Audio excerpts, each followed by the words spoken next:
తపస్సు సఫలీకృతం కాగానే వాడు బ్రహ్మదేవుని నుండి వరాలని పొందుతాడు. ఆ పైన వరాల యొక్క శక్తితో ఉన్మత్తుడయ్యి ప్రతి అసురుడు ఏం చేస్తాడో ఇది తమరికి తెలియంది కాదు. స్వామి, తమరు నాదొక వినతిని అంగీకరిస్తారా? అవశ్యం దేవి, కానీ ఆ వినతి అంగీకరించదగినది అయితేనే.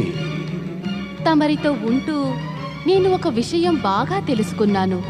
ఎటువంటి వినతిని తమరు అంగీకరిస్తారో, ఏది అంగీకరించరో నీ వినతిని విన్న పిమ్మటనే మేము నిర్ణయించుకోగలం ఆ వినతి అంగీకరించ యోగ్యమా కాదా అని.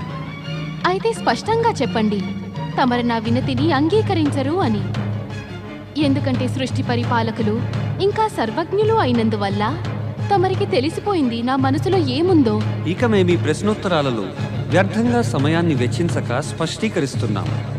మేము బ్రహ్మదేవులను వరములనివ్వకుండా ఆపము దేవి. మరి మీ త్రిమూర్తులు పలుమార్లు తిలకించారు. ఆ బ్రహ్మదేవుని వరములను పొందిన పిమ్మట ఈ అసురులు ఉన్మత్తులైపోతారు. మరి అటువంటప్పుడు ఈ వరాలనిచ్చే పద్ధతిని ఆపివేయరెందుకని? ఇక అలా వరాలనిచ్చిన పిమ్మట నువ్వు ఇది చూసావుగా, వరాలని దురుపయోగం చేసేటి అసురులు అందుకు దండనగా తమ ప్రాణాల్ని విడవవలసి రావడం, అది మా త్రిమూర్తులలో ఎవరో ఒకరి శక్తి ద్వారా వారు హతులవుతూ ఉండడం. మరి గజాసురుని తండ్రి అయిన మహిషాసురుడు మా త్రిదేవి మణుల సమ్మిళిత శక్తి దుర్గ చేతుల్లో హతమయ్యాడు కదా. దాంట్లో పెద్ద అంతరమేమీ లేదు దేవి. ఆ సమ్మిళిత శక్తిలో మా త్రిమూర్తుల అంశాలు ఉన్నవి. అంటే తమరు ఏం చెప్పాలనుకుంటున్నారు? మా త్రిదేవి మణులకు ఎట్టి మహత్వం లేనేలేదనా? అది కాదు. సరే, నీ ఉద్దేశం ప్రకారం గజాసురుడు ఉన్మత్తుడై ఉత్పాతం సృష్టిస్తే మీ త్రిదేవీమణులు కలిసి అతన్ని వరాన్ని పొందిన వెంటనే పరిసమాప్తి చెయ్యండి. మేము మిమ్ము ఆపము దేవి. కానీ మేము బ్రహ్మదేవుని వరమునియకుండా ఆపలేము. నారాయణ నారాయణ. నేడు తమరిద్దరూ వాద ప్రతివాదాలు ఆడుకోవడం చూసి నాకు ఆశ్చర్యం కాదు, విచిత్రమైన అనుభూతి కలుగుతోంది. విచిత్రమైన అనుభూత? ఎలాంటి అనుభూతి కలుగుతోంది నారదా? జగత్తును పరిపాలించేటటువంటి శ్రీ మహావిష్ణువు, ఇంకా జగతికి సమృద్ధి సుశోభనిచ్చే దేవి లక్ష్మీమాత, మీరిద్దరూ ఇలా వాద ప్రతివాదాలు ఆడుతూ ఉంటే మరిక సాధారణ మనుషుల దశ ఏ విధంగా ఉంటుంది?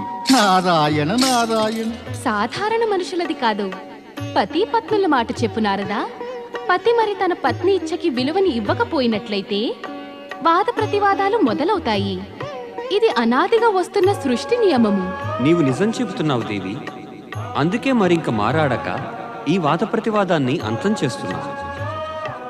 ఇప్పుడు చెప్పు నారదా, ఏం కొత్త సమాచారం తెచ్చావు? నారాయణ నారాయణ. సమాచారం కాదు శ్రీహరి, సమస్య తీసుకొని వచ్చాను. సమస్య. ఎట్టి సమస్య నారదా? దేవర్షి, అంటే నీ చతురత కూడా ఈ సమస్యను పరిష్కరించలేకపోయిందా? బహుశా ఈ సమస్య దేవర్షి చతురతనే సంశయంలో పడవేసింది. ఇక చెప్పు నారదా, ఏ సమస్యలో చిక్కుకున్నావు?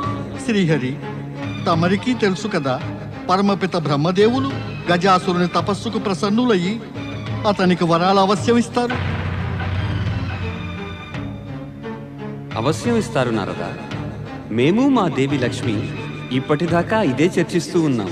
శ్రీహరి, నేను పరమపిత బ్రహ్మదేవుల్ని కలవడానికి వెళితే ఆయన నన్ను ఆదేశించారు, నేను నా చతురతతో గజాసురుణ్ణి స్వర్గంపై ఆక్రమణ చేయకుండా ఆపమని.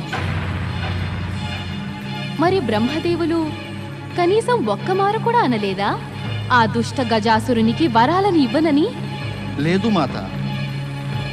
పరమపిత బ్రహ్మదేవులు అసురులకు వరాలనివ్వబోమనే మాటను ఎప్పుడూ అంగీకరించరు. అసురుల తపస్సు పిమ్మట పరమపిత బ్రహ్మదేవులు వారికి వరాలనే ఇచ్చారు. వరాల గురించి చర్చ అనావశ్యకం నారదా. అసురుల తపస్సు చూసి బ్రహ్మదేవులు వివసులవుతారు. ఇది మనం పలుమార్లు చూశాము. మరి నీకు ఇది ఒక్కటే సమస్య లేక? నారాయణ నారాయణ. కాదు శ్రీహరి, కాదు. ఈ సమస్యకి రెండవ భాగము ఉంది.